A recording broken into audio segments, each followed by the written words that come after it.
YouTube. Welcome back. Past the prop. It is our NFL show today.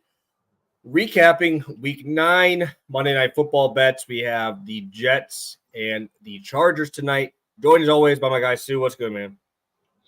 Nothing much. Good week of football. We're coming off a good primetime game. Almost was a great primetime game, right? 21 points in the first quarter. It looked like we were going to get that shootout that we all hoped. And then it, did the primetime thing. And we didn't get that. But it was still a good game overall. Hoping we can carry that momentum into another good primetime game tonight. We obviously got the Jets and the Chargers squaring off, two very funny franchises. I mean, they're supposed to be successful franchises. At the end of the day, very funny franchise. So at the end of the day, we'll have some fun no matter who wins. I think we're going to win some bets. I think we got some good props today. So ready to talk this game, answer any questions, and hopefully make some money. Yeah, no, this should be a decent game. I'm excited. The total has just been fluctuating right on that 40 number, moving up. I think it's now over 40 and a half, was 39 and a half. So it's just moving a little bit everywhere. So I'm excited to talk about the game. Let's talk a little bit of recap from the show. I'm still upset about mine there. CD was my biggest bet of the week. Him and Joe Burrow were both 1.5 unit plays for me. So it was unfortunate. I combined him with the one guy in Germany who didn't want to play. So they double teamed and they did a good job, man. I'll give them that. But shout out to Chiefs finding a way to win, even with Kelsey doing absolutely nothing. That defensive touchdown really just put a nail in the coffin before half. So not terrible, but I'm obviously not happy about that one. And then Joey B, baby, rolling with him. Just cooking again, dude. That leg looks fantastic. He's pushing off, throwing the deep ball. I like that they're finally like, hey, fuck you, Joe Mixon. We'll give you one carry every 5-6 plays. But now they're using the better athletes as like their running game, bro. Those short, quick passes. I again got his pass attempt play again. I mean, it was 37.5. That dude had that almost at the third quarter. So love to see it. Joe Burrow just continuing to cook. And who's that? They got another running back, Travion Williams. Yeah, because we got to remember, guys, the first around 15 to 20-ish plays are what we call the scripted plays of the game, right? Where the coaches can kind of flex what they were working on. He had 3 carries during that portion. And that's the important part of the game. So like you mentioned, obviously, Joe Mixon trending a little downwards for the rushing usage. Still got that receiving game work, though, especially when they're going to be trailing. He's going to put up some of those Austin Eckler, like 6 for 61 kind of games. So I agree. We talked about it. We were shocked by this number last week. I mean, 261 felt super low. I know you were going to put it in a parlay, and we kind of just looked at it and just like, what's even the point, right? Like, why get it to 251, especially when the books were so far off? So great cash right here. I was with you on Burrow. Definitely love that one right there. Shout out Joey B. Yeah, Joe Shiesty closed over 270, man. Closed over 270. We got great line value towards us, so we're always happy to see that. In the long term, that obviously helps out a ton. Do you even want me to recap the other one, or you want me just to do the tie? Let's just do the Tyreek. Yeah, we started strong, obviously, out in Frankfurt, Germany. Tyreek Hill. The negative game script was perfect for us, and it was exactly like we said. No down the field usage. It was all supplementing the rushing game, quick usage, short passes, just like we said it would be. So shout out Tyreek Hill, send the total early. Second one was brutal, unfortunately. I mean, the only silver lining I take right here. I mean, this is bad for a lot of reasons. One, the Hurts rush attempts is the first negative CLV I've gotten on a play all year long on the show. So it definitely hurts because it moved against me, mostly because of the injury news, right? 6.5 was the number all week on DraftKings at minus 130 as well. So the only silver lining, hopefully you got this play later and you just took Hurts and you didn't need the second parlay piece. That's what happens when you content. Obviously, Devontae Adams, 40 receiving yards, did not hit. We lost this bet right here. Not much to say. Brutal. 8 targets, 3-4 catches. They crushed the Giants. They didn't need to throw the ball. Just, this one hurt. Honestly, if you asked me a play, not going to lie, like to kind of like stake my life on, like an alt line, just anything, Adams' 40 receiving yards probably would have been my pick. I did not see a blowout in that game. I picked the Raiders. I figured the new coach is going to get him going. But, man, I did not see that one coming. So blowout killed us here, unfortunately. Shout out Hurts, still got the job done, even on a bit of a bum knee out there. But yeah, this is my worst loss of the season by far.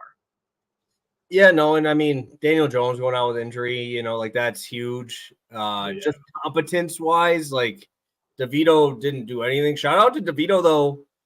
I did play Wan'Dale Robinson last week in Oh, DFS at like damn near minimum price. My lineup cooked outside of Devin Singletary, bro. Like I had a FanDuel lineup this weekend. Fuck, dude. I was like, once Daniel Jones went out, I'm like, damn, dude. Like that dude just feeds Wan'Dale, bro. Like feeds him. So I had the run back with Jacobs and Wan'Dale, and Wan'Dale had 0 through 3 quarters, and then they threw it around there. So shout out DeVito for throwing the ball more than he did all last week in 1 quarter. So, but I had the Raiders defensive fantasy. Should have another 3-0. Should have another 3-0 sweep of my fantasy teams this week. But I need the Jaguars back, bro. I need them. I have so much Jaguars exposure. And this week was just tough. So to go through 3-0 in my 3 fantasy leagues with the Jaguars on bye, my best ball teams just had to sit in the middle of them because I have so much Jaguars in that too. So how'd your fantasy teams do this week? All my good wide receivers lost their quarterbacks. So I got a lot of Cooper Kupp, right? Obviously, no quarterback. I have a lot of Jordan Addison, no quarterback.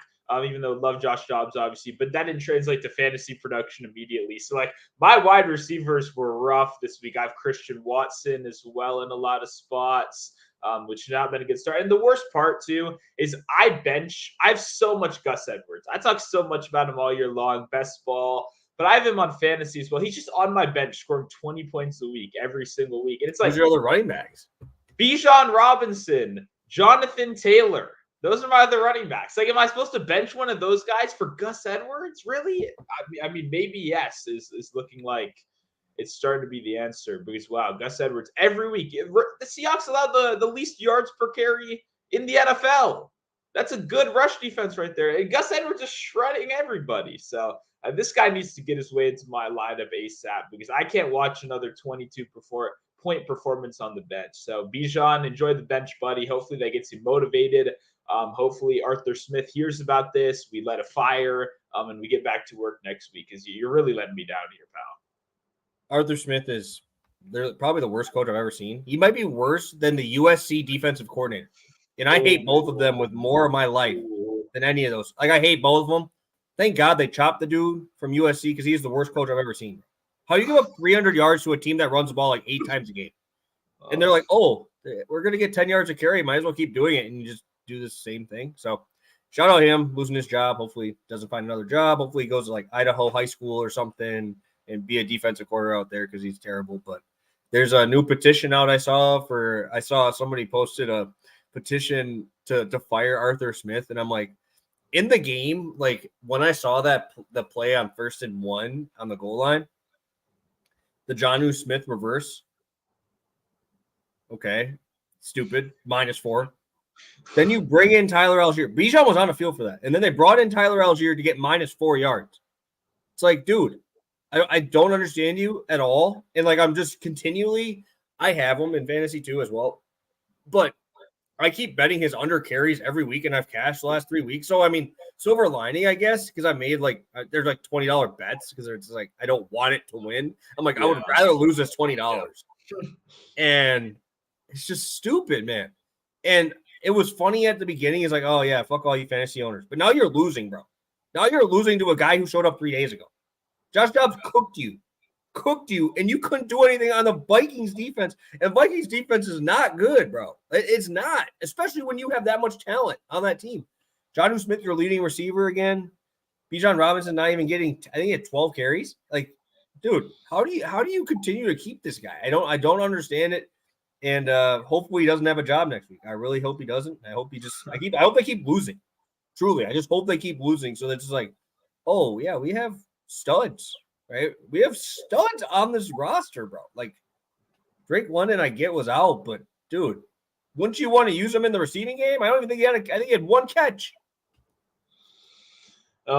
Brutal. I mean, it's funny. Some coaches get to coach in like irrelevancy and no one cares about them. Like, yeah, they get shot. Like Todd Bowles is awful, probably one of the worst, but no one cares, right? He doesn't argue with reporters. He doesn't send shots at people. So nobody cares. The whole world is laughing at the Falcons and they still haven't done anything about it. So I don't know how long that goes for. I would have to feel like coaches, the media doesn't have that much power, but when your franchise becomes a bit of a laughing stock, that's really when things can turn on you real fast. Because these owners, at the end of the day, they can take a lot of shit, but they don't want you to laugh at them, right? And view their franchise as the laughing stock of the league as a joke. That's the direction the Falcons are in. Well, what do we spend every week talking about, especially in the fantasy space, which is pretty much all of football discourse at this point? It's just hating on this guy. So it'll be interesting to see how he bounces back. And yeah, there's no other coaches out here that are like trying to stick it to fantasy owners and reporters and stuff. Like we've all done that thing where you dig yourself into a hole and you like have to defend it. And you just, you're a little bit wrong, but you kind of have to die on that hill. But we're not National Football League coaches, and it's not over some petty shit. So I don't know what's going on with him. Hopefully he gets his shit together. My fantasy championships and a lot of other people depend on it. So we'll see what happens. Yeah, dude. It's come to the point that I officially unfollowed Pat McAfee's show. I unfollowed everything related to Barstool because they allowed Arthur Smith on their fucking show 2 weeks ago. Okay. I have not looked at any other shit in 2 weeks. That's how much hate I have for him. And I still haven't watched any Pat McAfee. Fuck him. You're gonna let this bum on there? You don't deserve my watch, bro. I don't care. So hopefully everybody else thinks the same way. Pat McAfee's show goes down. They're like, oh, why is it going down? And it's just everybody underneath. You had Arthur Smith on your show. You had Arthur Smith. This dude's a bum. He's a bum. He sucks. So I'm ready to talk about this game today. I just said before we move on, you may be the only person in the world protesting the Pat McAfee show over the last couple weeks for that reason. I mean, I think you're the only guy. I know he's got some haters out there, got some protesters. I think you're the only one on the Arthur Smith Island. I don't know if you're gonna find. I love the island, baby. Sign me up, baby. I'm always on that island. I don't care. I'll go out there by myself. But yeah. Just boycott it. You'd be like, why are we losing 100,000 viewers? Why are we going down? They're going to see your flag behind you and get even more confused. They're still going to think it's Aaron Rodgers related. They're like, wait, this guy's not talking about the vaccine. What is he mad about? Oh, Arthur Smith. Oh yeah. Okay, whatever, fine. Yeah, let this guy yell. That's how they're going to react right there. Fucking A. Hey, what was your biggest takeaway from the weekend? What was your takeaway? Obviously, a lot of games out there. So, which one caught your attention the most? Or team, I guess. That's a good question. I think for me, obviously, it's hard not to have recency bias, but after last night, the Bengals just proved what I feel like I've kept on saying, that it looks like they turned that corner a couple of weeks ago. It still looks like they're going to continue to rise. So shout out to the Bengals. That was huge. Beyond that, I mean, I don't know. Like the Dolphins, I didn't expect them to win. So for me, it wasn't a big deal that they didn't win. Like the Dolphins haven't beaten anyone good. I know Dolphins fans have some arguments for that. I don't know what they are because it's kind of hard to argue out of that, right? Like I love arguing. I love defending things that are hard to defend. I don't know how you can defend that you're a good team when the only teams you've crushed have been the worst teams in the league. And any team with the semblance of a defense, you've then got crushed by. So for me, that's concerning. I don't know how you argue out of that. But for me, if you saw my top 10 NFL teams yesterday, the Dolphins were not on the list for a reason. So definitely not too high on the Dolphins. I do hope they get in the playoffs. Obviously, though, they can do fun stuff. Like they can play with anyone. They just need to hope they run into another offensive team and not anyone with any sort of defense whatsoever. So pretty much just the Bills. They need to hope they run into the Bills in the playoffs, and they got a chance. Yeah, I know CJ Stroud's good. Like I get that, but I think my takeaway is I think I'm going to fade this Tampa Bay pass defense every single week forever.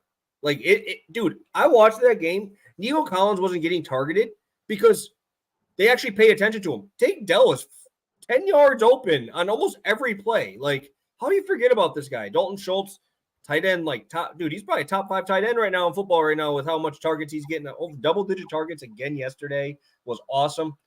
And dude, I'm starting to jump on that Rachaad White train. I'm going to stay in that same game. We've finally seen bell cow work. They were trying to force in Chase Edmonds, -5 yards. Trying to force in Keyshawn Vaughn, -yards. And they're like, oh, we actually have a dude who can bell cow for us. And he went crazy, man. I understand Houston's defense was not great against the run, but another 5 catches, 2 touchdowns, red zone work that just was playoff Lenny last year. Dude, I am a very high exposure Rachaad White guy, and I think I finally saw what I need to see. Red zone touches, continually committing to the run, which you never see out of them last year, And when they're down, dude, he's awesome. He's their pass catching back. So it's like, I love him, dude. I think he's moving up my list, baby. I love playing Rachaad White. Nobody ever plays him either, DFS wise, everything, because he's in that same tier, 7K guy. You're competing with a lot of high end dudes, but you just showed me you're going to run with him on the 1 yard line. That's very encouraging. For me, I don't know, because I agree with you in the sense that Rachaad White is a fantastic fantasy asset right now. That's all I care about. I'm not talking about real life shit. Yeah, because I had his receiving yards as well last week. Another awesome cash, just like you said, following in the footsteps of playoff Lenny. The problem is he has all the opportunity. He's just bad. Like, he is the example of if you gave any of these below-level running backs a full bell cow role, and you would see what would happen, right? Because he hasn't been efficient all season long. Now, like you said, the red zone, the problem is he's had the red zone touches all season long. He's been the bell cow all season long. They've just sucked all season long. We're finally now getting that huge uptick in receiving yards that is really carrying the fantasy scores and making those kind of bad rushing game log scripts look better. And hey, guess what? When you have a 6-yard catch, they're suddenly going to respect that a little bit more, and then you can start running the ball a little bit better. So for me, I've kind of been on record as a Rachaad White hater. I don't think he's a particularly good football player. And this is the dumbest coaching staff in football, by the way. No doubt about it. I need to start talking about it more because I don't think enough people are. You nailed it right there. The defense actually has good players. The Tampa Bay defense is not bad. You can't win games when you just fall back into prevent cover 2 defense in the second half, right? That's the thing you do in the last drive of the game, right? The Bucs played the whole second half like they had some kind of indestructible lead that was never going to go away. And he just let them pick away from this team. And that's not a new thing, by the way. This team loves sitting back in those unaggressive, conservative, deep looks and letting you march down the field on them. So I just want to get that out the way. Tampa Bay, Todd Bowles, he's not going to get fired because nobody cares about them. And they're actually doing a pretty good job. It's not because of him. They're doing it in spite of him. And like you said, they run the ball every 1st and 10 as well. So it's good for Rachaad White fantasy owners as well, because guy doesn't have any creativity whatsoever. No, and I just want to. I thought you'd get a kick after this. Kick out of this. We got Chase Edmonds, 0.4 yards after contact. Sean Tucker, 0.8. Keyshawn Vaughn, 0.6. And then you have Rachaad White with 1.1. Nice. That's fucking awesome, baby. Hey, give the best guy the ball, baby. Not even saying he's good, but dude's been an awesome dude. My fantasy team was all receivers, and now I'm finally getting 15, 20 out of Javonte and him, bro. Yeah. It's just been so nice. So nice. We're heating up. 3 straight wins.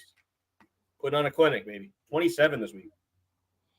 Awesome. All right. I don't want to keep us on this too long. We can now transition over to that Monday Night Football game. I'm going to put another little tweet out right now.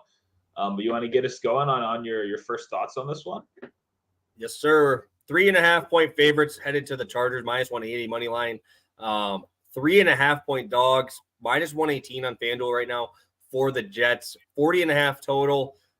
Right, it's been moving 39.5 juice to the over, straight to 40.5, right at even. It's been moving up and down all day. I think I got to lean Jets, bro. I haven't been very happy with how this defense has performed. The Chargers, obviously, they got studs on the defense, but they just haven't been doing that well. 3.5 points, if you're going to give me a field goal game, if it was in LA, maybe, but you got to deal with those Jets fans out there, man. I think it's going to be a little rowdy out there as well. I don't know what the weather's like out there. I didn't look like if it's going to be hot or anything, or if it's going to be like here today, it's mid-50s, right? And it's nice. Like, that's a good football weather, but it's a big difference heading out cross country travel, heading out to New York. I think I'm gonna lean with the Jets. I don't have a take on the total. I feel like that's just it. It's just asking me to bet the over, and I just don't want to do it. I feel the same exact way. I like the Jets in this game. I thought it would move from 3 to 2.5. I didn't think we'd see it actually go from 3 to 3.5.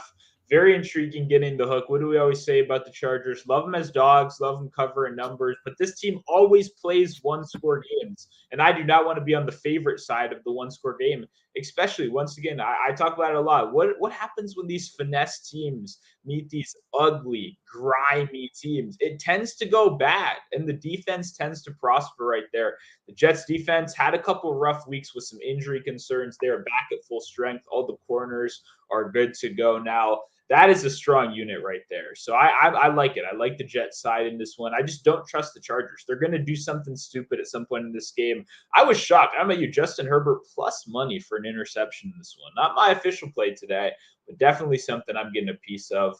I like the Chargers as well. That Jets defense is going to ball out. Yeah, no, and I think I've said this how many times. I cannot bet on Staley-led teams. I can't do it. And I have yet to just say, fuck it. I'm going to fade these guys. And I've done it last week, or I did it, I think 2 weeks ago before the – obviously, I'm not going to fade them against the Bears. Like, that's not even fun. But it's just I can't trust them. Like, something's going to come down. We're going to have a 4th and 2. They're going to go for it on their side of the field. And then the Jets can – I think the Jets just eat up clock the whole game. Like, why would you not just feed your best guy?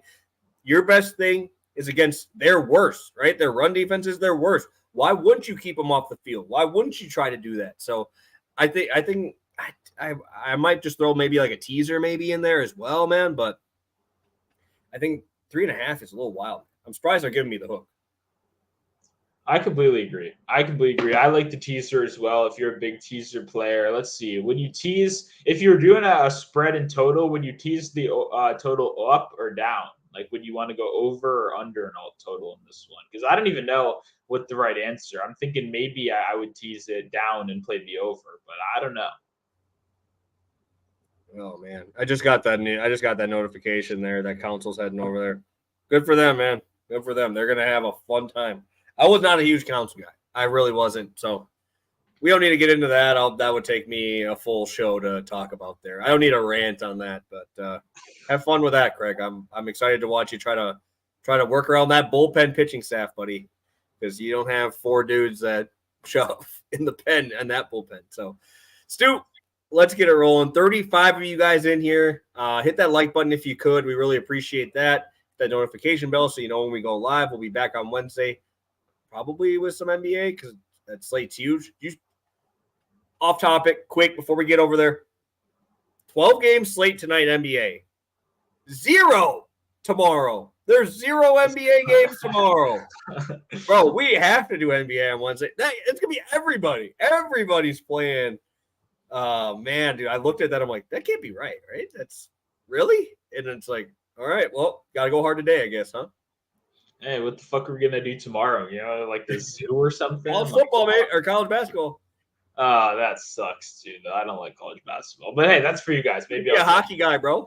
It's hockey. I'm very known to not like hockey. College basketball is not in that territory because at least people just snipe college basketball lines from like random low-level Division I teams and make me money sometimes. So I respect those guys a lot. That doesn't have to be in hockey. I'm not betting on like D2 Canadian teams, but people send me the most random college basketball picks and they win. So shout out to those guys. All right, Stu, let's get to it. Let's get to our plays for today. 2 spots. Sounds good. I'm rolling with a little bit of a same game parlay right here. We're on MGM, also good on DraftKings as well. We went Breece Hall over 2.5 catches plus the Jets team total under 27.5 minus 115. We'll obviously hit on the Jets real quick right here. They have only went over this number once so far this season against the awful Broncos defense. Chargers is not a defense to write home about, but this is simply a fade on a game script getting that out of hand. There's no way that we're in a situation where the Jets are playing in some kind of, insane shootout right here. That I can see. So they have not covered that number more than once so far this season. And on the opposing side, only the Chiefs and the Dolphins went over this number against the Chargers, while some other really, really good offenses stayed under as well. I don't expect the Jets. I think they're going to be in that 17 to 21 point range in this game as well. So that was kind of the free money, juice reducer like right there. I almost did Garrett Wilson 40 receiving yards, but after Devontae Adams fucked me like that, just the number 40 wasn't even possible. Couldn't put that in the tick right there. But what I really like in this game is Breece Hall someone that I just think, frankly, the sports books have not caught up yet. I don't think this number is where it should be. I think we should clearly be at that 3.5 range. And I didn't really think it should be plus money right here. So I had to pull the trigger on Brees Hall, the guy who's been evolving right over his last 4 weeks. He's now cashed this in every game straight. Back-to-back 6 catch weeks is obviously going to catch the eye. When you look at his game log, now we get a bye week. The real big thing was opportunity and usage. It was never about talent. It was never about ability as a pass catcher. It was never about route running or anything like that. It was simply, when is this guy going to be healthy enough to manage a workload that we can depend on? And guess what? We got that. And now we have a bye week, obviously a little bit of extra time there as well.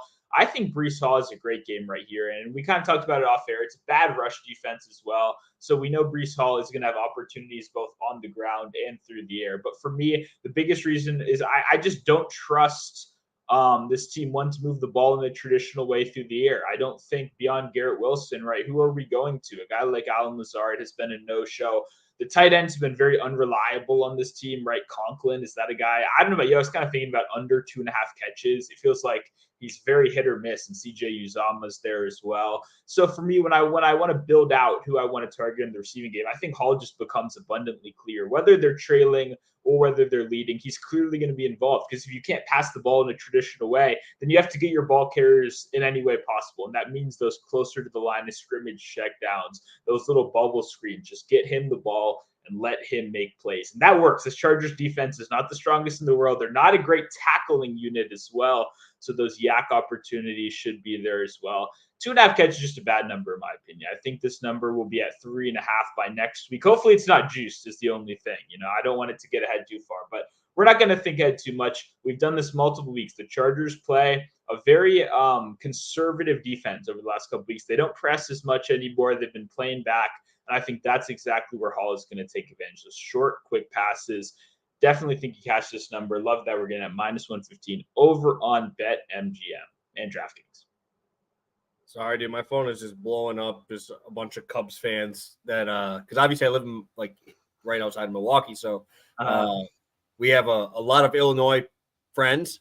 So I'm like, you guys can deal with that shit, bro. So sorry if I was getting people just blowing me up. I'm like, dude, it's all right. I'm not too worried, So no, you're handling this very well, to be honest. When I saw those first chat messages, I was like, oh no, this show's gonna be 45. Oh, dude, I was not expecting him to come back. That's the thing, though, is like fair.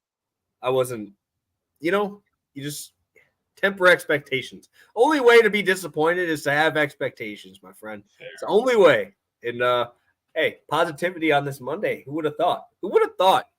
Maybe it's because LaFleur finally gave Aaron Jones the ball. Maybe that's why. Correct. But hey, let's get into my play here. I'm going FanDuel, same game parlay options here. Keenan Allen, 6 catches, Brees Hall, 40 rushing yards. You talked about it. I mean, how do you not give Brees Hall the ball 20 times today, right? I truly think that we're getting a pretty decent price on this just because he hasn't hit it in the last 2 games, right? Did I expect him to hit it against the Eagles? Hell no. I didn't expect him to get there. They still gave him the ball 12 times. He only averaged 3 yards a pop, but they continue to give him the ball. Last game, dude, there was 9 people in the box on both sides. Nobody wanted to throw in that weather. You're playing a Giants-Jets game. It's a rivalry. I'm telling you right now, this game is going to be significantly more open in the run games. The holes are definitely going to be there. We've seen these guys get absolutely shredded. I'm only asking for 40, right? We've seen him when he's played against teams that, are not the best run defense, right? Denver, before they decided they were going to be good, Brees Hall put 177 on him. Obviously, he had a 72-yard carry in there, but still, even if you take that out, he's over 100 yards, 5 yards of carry on all of those spots, right? So that was nice to see. You've seen him get explosive carries against Kansas City with that 43-yard carry there as well.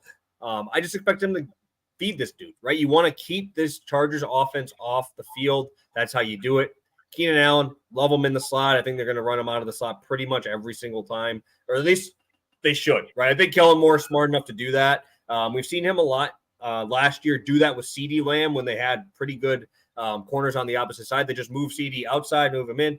I don't even think they're going to move him to the outside today. Like, all right, we're going to sacrifice Quentin Johnson. Bro, before last week, he didn't have a play. He didn't have more than 25 yards in a game, right? So it's like, okay, we'll sacrifice a guy who did well against the Bears. right? Still a rookie. You don't expect much from him already, though. So you got to feed him. What I did like was he still had a 26.5% target share with Eckler there, which was encouraging. And obviously 30% in the 2 games prior to that. So they have to move the ball somehow. Sorry, guys, I don't put my faith and trust in Gerald Everett. I don't put my faith and trust in Parham unless you're 10 yards from the end zone. Because I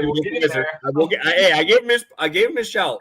The dude is a wizard in the red zone. But hey, you still got to get to the red zone, right? Sure. And obviously, I don't like this Chargers offensive line against this front seven either. So I think it's dump off galore. I think we're going to see.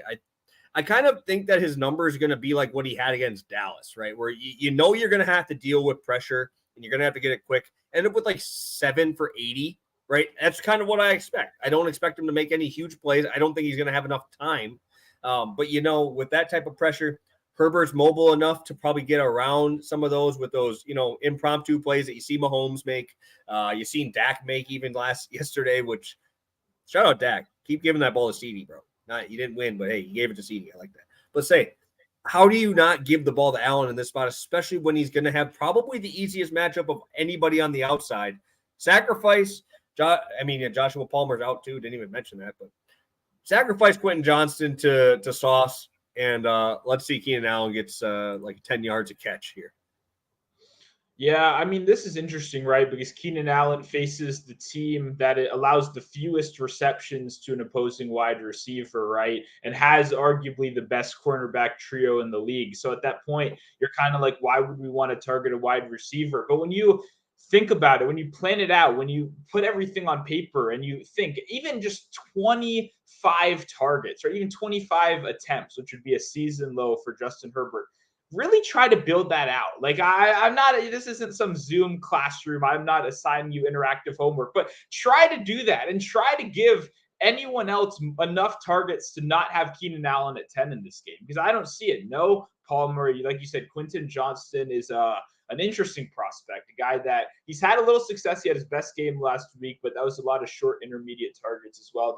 They have a no wide receiver 3. And then, like you said, it's Parham, Everett, and Eckler. It's so hard to see a path where Keenan Allen is not seeing 10 targets in this game. So for me, I think that becomes, a very good parlay leg right there, even though it may seem a little bit uglier, to the naked eye. It's just so hard. He's the safety blanket of this team. We talked about this a little before air, but Sauce Gardner is the biggest name. Obviously, he doesn't move to the slot. Keenan Allen is going to spend a lot of time in the slot right there. And we both talked about Breece Hall in store for a huge game right here. Hopefully shows out on prime time once again. Yeah, and last thing, we talked about it in terms of the Burrow stuff, was just reading how the book is planning this game to go out, right? What are the books reading into this, right? Herbert is juiced minus 130 to over 35.5 pass attempts, and juiced to the over or even odds, depending on which book, to 24 completions, right? If you look at Herbert, bro, he's done that in a couple of these games, right? The Tennessee game went for 305. 8 for 111 for Keenan Allen, right? You keep going down this list. Miami went for 33. He had 6 catches in that one. The Minnesota game, he threw the ball, 47 times, 40 completion, 18 to the Keenan Allen. It's just like, there's been games, yes, where they just decided they're not going to throw it as much, but I don't expect that to be this game, because as much as I hate Staley, bro, Kellen Moore is not a bad play caller. You're not stupid, right? You got to know what your team's good at, bro. It's like I just don't see how we don't see at least 10 targets in this game. Yeah, no, I completely agree right here.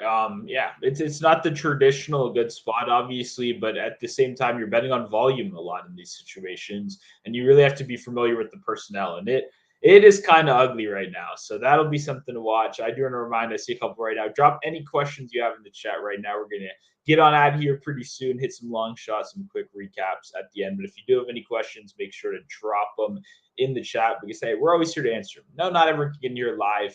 Feel free to drop them after we're done in the comments below. We monitor them as well. We're here for the people. All right, let's take a look at the chat, guys. Obviously, a couple of you guys popping in here throughout. Luke talking about Kelsey. Yeah, dude, Kelsey screwed me as well.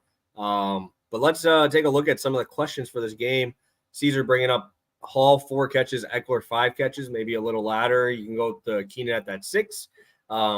Dude, I don't want any exposure to Quentin Johnston today. 2 catches though seems a little bit. I would be curious what that's at, or if it's like just a parlay leg or what it is there. Yeah, I think it's his usage is going to be a mystery because he had success last week, but it was on a different kind of route tree, right? It was on those shorter yak plays. But a lot of people in their head make Quentin Johnston as this Mike Williams replacement. Oh, he's so tall, he's going to have the deep ball. I don't really see that as his role whatsoever. The problem is I think they might kind of have to pigeonhole him into that role because I don't think they have any other choice. Like, who else is going to run those outside routes? So for me, I'm not super interested in Johnston today. I wouldn't hate, as you said, a parlay leg. I don't hate those as like options, maybe the 20 receiving yards or something real low, 25 or whatever. But overall, I'm not going out of my way to target him, especially in these tough matchups. Yeah, no, and I mean, dude, Palmer's the guy who's going to be the other side to run those deeper routes. And, that's what he was getting, 20 yards per catch for Joshua Palmer over the last couple of weeks. You take that out, man, that's tough, right? Even when you've seen I'm curious to see what the Jets defense does because I don't really think they do have that much of a deep threat. I understand Palmer's out, but still, I think it's literally just going to be Eckler and Keenan Allen on a lot of this shit because obviously they're the best 2 players on their offense, but it's tough, man. This is going to be a tough game. They're going to have a lot of pressure on them. And I just I don't want to trust them at all. I really don't. I feel like there's so many better options in this game than trying to trust a tough matchup with how much pressure is going to be on him. Like, I feel like there's so many better spots to go or better players to attack.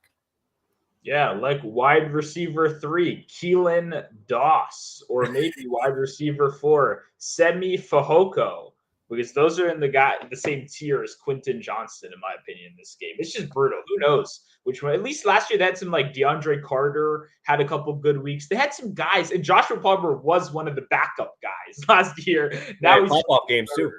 Yep. So someone's gonna get it, but man, it's just a rough room of talent right there.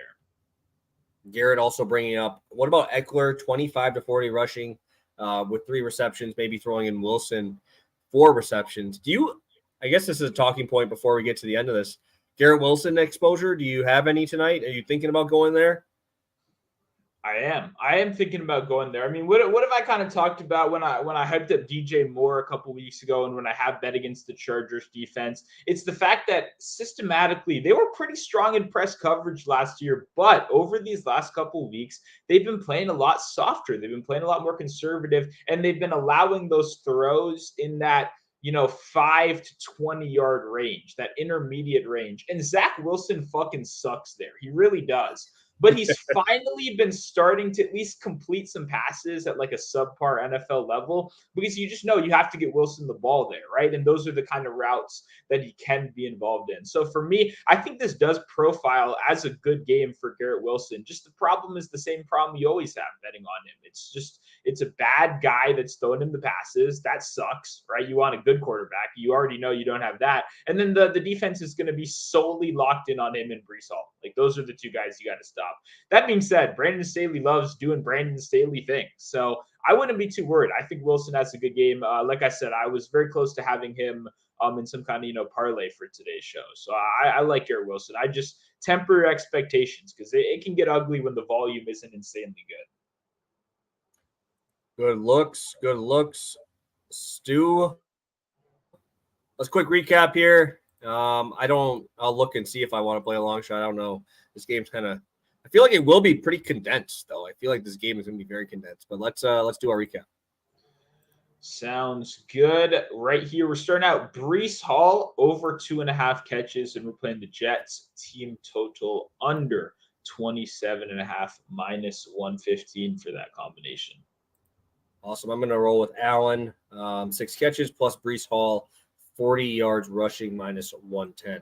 So do you have any long shots in this game here? You kind of called it out earlier. I'm going back to my guy, Donald Parham Jr. to get in the end zone. That is plus 440 over on FanDuel Sportsbook. Not a bad omen. I cashed him just a couple weeks ago at plus 450. So the line has not gotten that much worse right here. And it should have, because in that game we had Palmer. We had a whole bunch of compliments of targets. look at who's on this team. I mentioned the wide receiver 3 and 4 a second ago. Semi Fehoko did have a touchdown last week. Hopefully that doesn't happen again. But obviously Parham has been so dominant. It's been fun to see his role increase. He obviously had a lot of hype coming over from the XFL. I got to watch him that season. Then I got to watch him in the preseason as well. And he's to actually see him go from kind of solely an end zone threat to a real player in this offense, right? They even cut Trey McKitty, who's been like the worst ever PFF player for the last 5 years, that randomly comes in and takes route from him. So now that that guy's gone too, we have some other guy named Stone, who I'm sure will take a couple routes from him, but not where it matters the most. That's in the end zone. That's where Donald Parham, he's like 6'8". Just chuck it up to the guy. That is half of their playbook when they get down there, and it's an awesome playbook. So hopefully Donald Parham keeps scoring touchdowns for us right here. That is who I'm going with for my long shot today. All right, so I found what I like. But first, obviously, appreciate you. Sports with Flow. Love the Johnston under as a look off the breakdown. Definitely got to look at those. I didn't even look at what the real lines are. Obviously, we're talking about the parlay leg there. Hey, Harrison, we talked about it already, man. I'm fine. I'm chilling, bro. I'm chilling. Should have been here at the beginning. Everybody thought they were going to get in my head, bro. I'm chilling over here. I'm fine with that. I'm excited to watch what happens because it's probably not going to do well. So I had to beat Stu, as always, on how long my long shot was. Sure. And what are the odds? They almost gave me like the perfect one because it was damn close. It was damn close. And talking about what we've talked about throughout this day, I'm going to FanDuel's leader options. I'm going to rushing plus receiving leader. Keenan Allen, obviously, the two top guys, Breece Hall, Austin Eckler, both plus 250. But we both think, and obviously I take your opinion very strongly here, I think the Jets compete in this game, and probably I think they might win. So if I think they're going to be losing, right, I understand Breece Hall should be able to shred these guys, but Keenan Allen's had over 10 yards a catch in every game but that Bears game last week, right? So I think he does, if he's giving me, I mean, his number right now is 6.5 catches, juice to the over. If we give him 7, 8 opportunities in here, and I think he has upwards of 10 as an option here, especially if they're not moving the ball on the ground, I don't think Eckler gets 50 rushing yards. That's not in what I think is going to happen here. I think they completely shut Eckler down on that, but I also don't think Eckler's going to out-receive Keenan Allen in this spot either, because these backers are good as fuck, dude. Like, this defense is legit. So really like that spot. So it's just Keenan Allen versus Breece Hall, in my opinion. And if it's giving me 1v1, I'm getting double the price, plus 250 for Breece Hall. You're almost giving me double the price on Keenan Allen, where I think he's going to have, like I said, 10, 12 opportunities here. Make one person miss, we get a long catch. You look down this list, I'm not really worried about down here. You know, Quentin Johnson, 25-1, Alan Lazard, 25-1. Keenan Allen is now plus 500. Oh, shit, I got an extra nice. You give me that. I'm getting that 500. I just checked it, just at 500. Because everybody's hitting that Breece Hall line. Breece Hall is now actually, Eckler is now plus 230. This line is moving right now. It's kind of funny. I'm watching it. Eckler is now first. But again, I don't think, dude, this Jets defense is so nice. I think we're getting a good price here. Everybody's going to talk about Sauce, but guess what? Sauce and Keenan aren't going to be looking at each other too much tonight. So give me 5-1 on this guy, on this volume. I'm going to take it. Yeah, I've never bet this before. Rushing, receiving combo leader of the game. I've never bet it before, but I like your angle right there. Like you said, it's rare to find Keenan Allen at 5-1 to lead the Chargers games at anything ever. You know what I mean? Like, with the kind of consistent volume this guy gets, especially without Mike Williams in the lineup, it's hard to see why. So just sharing my screen here. It's under receiving props here. You got to go all the way to the bottom. There's a player to record the longest reception. That's what I'm saying. Plus 230 for Keenan Allen. He's the leader in the longest reception option. Like, if you think that, why wouldn't you just take him plus 500 there? You know, it's like. See, that's a fun market for me, player to have the longest reception. That I hope they do that for more non-primetime games as well, because I like that. I haven't seen it in any other. But no, I mean, 5-1, I mean, just to summarize what you said, I think it's worth a chunk. Just you get a guy like this with this kind of volume at these odds. We know it's not the greatest matchup in the world. The books know too. It's baked into this number. That's why you're getting 5-1. It's because it is a scary matchup right here on paper. But like I said earlier, I see 10 targets in his future right here. It's just, can he get down the field with them? Can he break one? Can we go into those long catches? because I think there's a pretty good chance. And I don't know about you, but man, as someone that has Austin Eckler money this week on receiving yards, holy shit, the whole world is on this prop. I mean, it opened at 28.5. I got a 25 number on Caesars that I posted about. That was very nice. But it's at like 34 now. Like it's consistently moved. Every time I check the number, it's gone higher over the course of the week.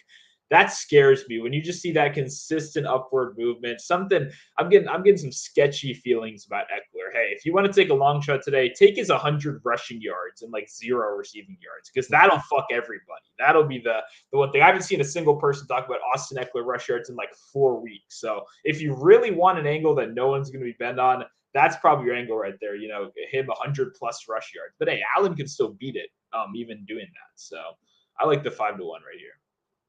Yeah, no, in the rushing portion, dude, like just watching how well they tackle, even like Saquon, bro. Like Saquon's so hard to bring to the ground.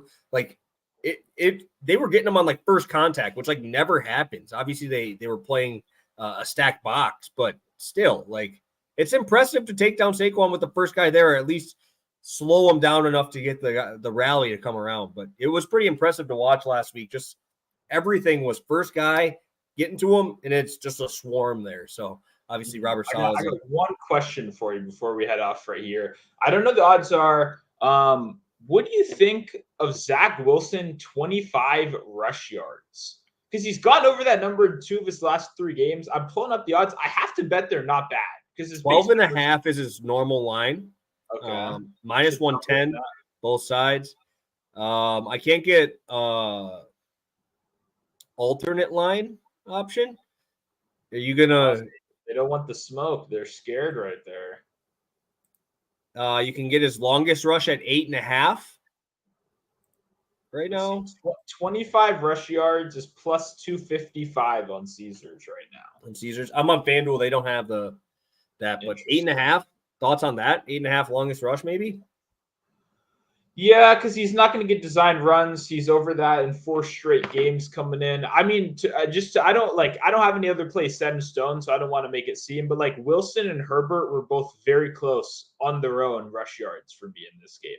I like both their rush yards, but just seeing that Wilson had 25, he had that like little extra number in 2 of the last 3 was definitely, a little bit surprising right here. He's been showing off the wheels a little bit more. Chargers are going to force you out the pocket. If there is one thing, they have some high-level pass rushers, not much else on the defense. But if they can force them out the pocket, we just need one scramble right there. I like the 8.5 number, obviously, but maybe a little sprinkle on 25 as well.